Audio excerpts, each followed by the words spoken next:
Just excited that we were able to do enough this season to take us back to our sixth college cup in 30 odd years. I think that the program's existed. That's pretty good. It's a tremendous accomplishment, and I'm excited to be part of it. Open the floor to questions. Johnny, haven't played in the Cup. What can you tell these guys about the atmosphere, what to expect, that kind of stuff? Yeah, no, obviously it's a tremendous atmosphere. The event has been sold out. But at the same time, I'm going to tell them to approach this match like any other match.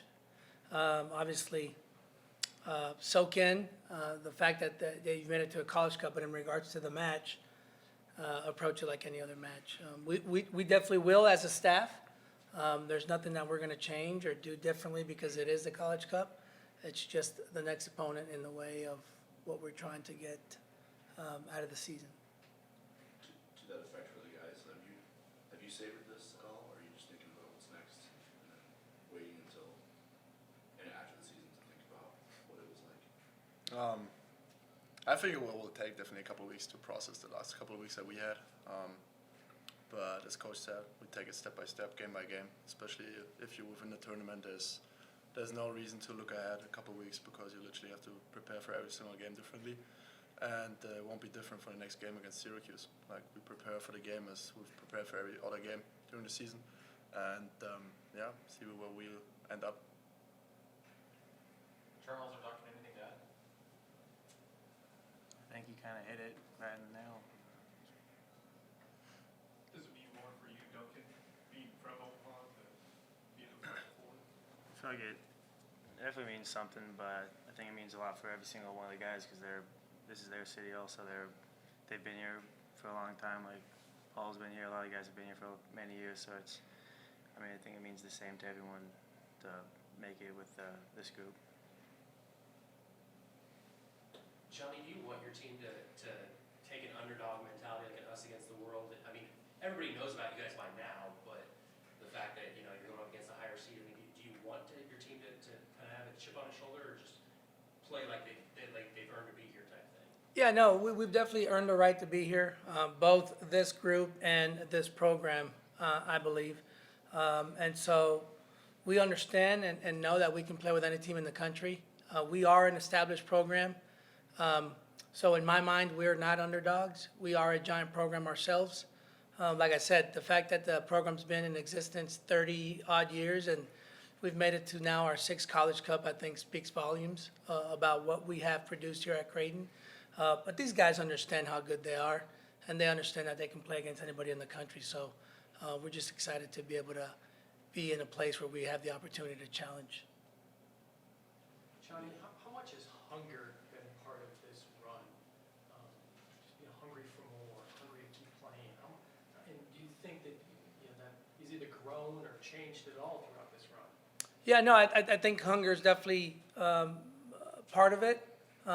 More than hunger, though, I think it's love and believe in one another. This group has really come together. They enjoy each other. They enjoy each other's success.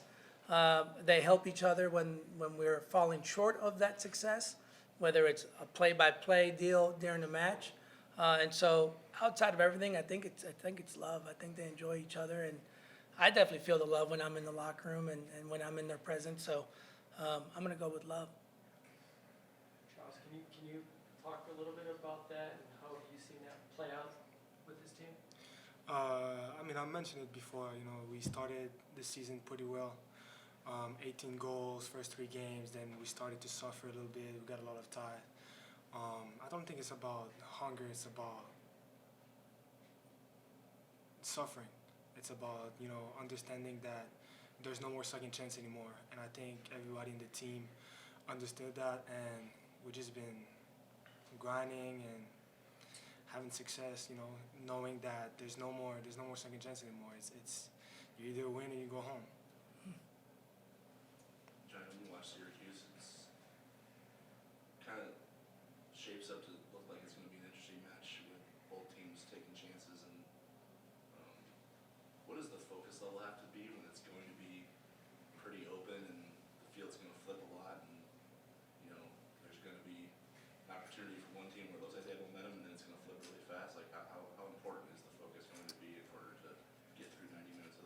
it's huge.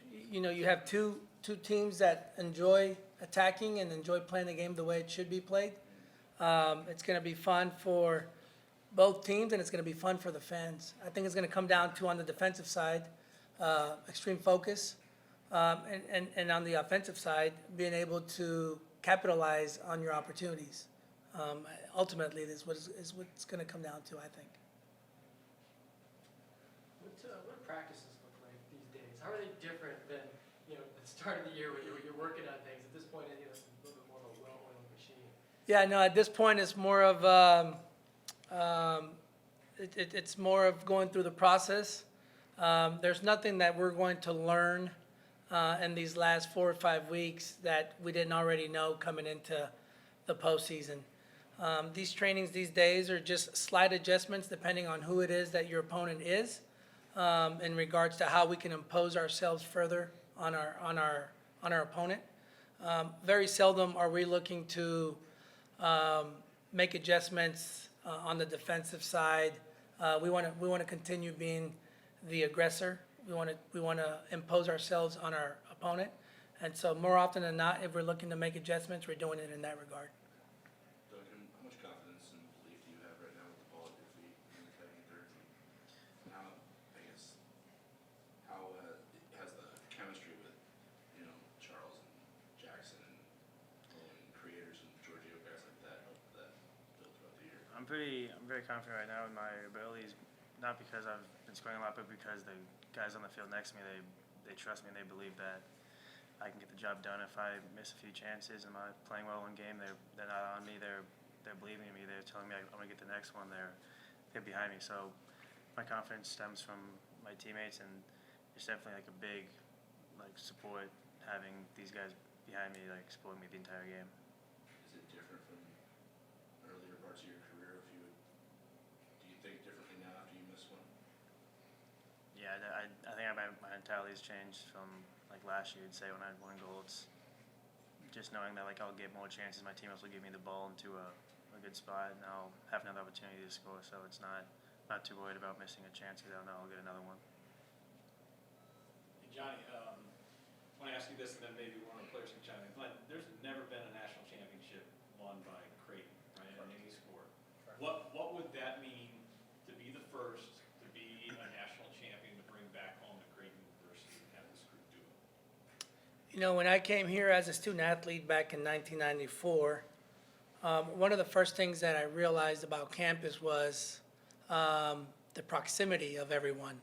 Everybody knew everybody by name. There was a lot of dialogue in our classes. And then as I started to venture off campus, I realized that the community is exactly the same way campus is. It's a close-knit community.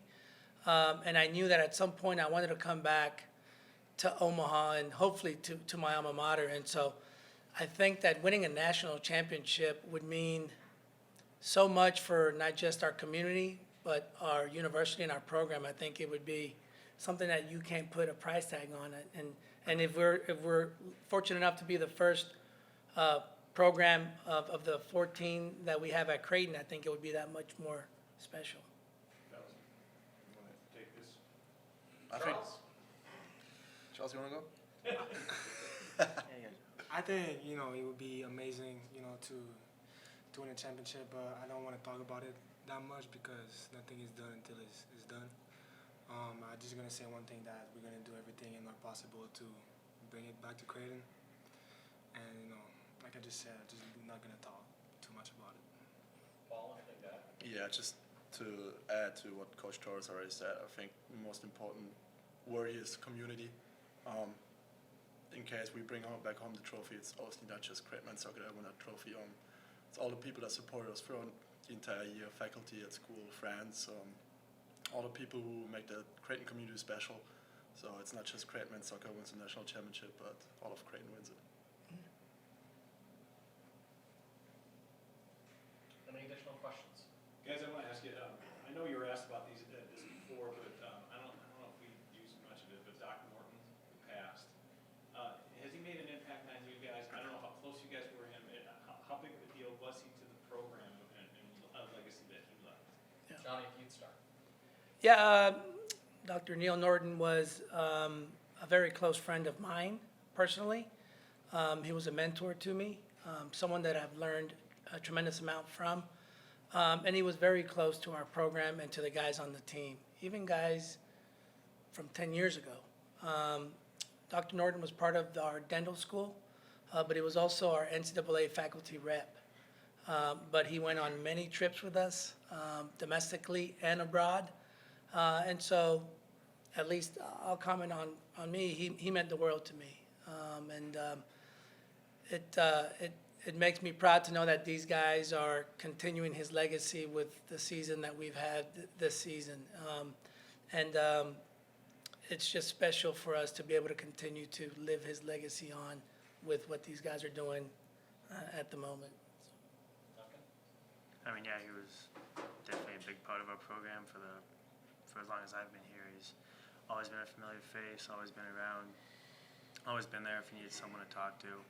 So definitely been a huge part of my life at Creighton. He's definitely in the back of all of our minds as we play these games and continue our season. And how we play is, we're doing it for him. He's a part of us, and he's our 12th man as we play these games.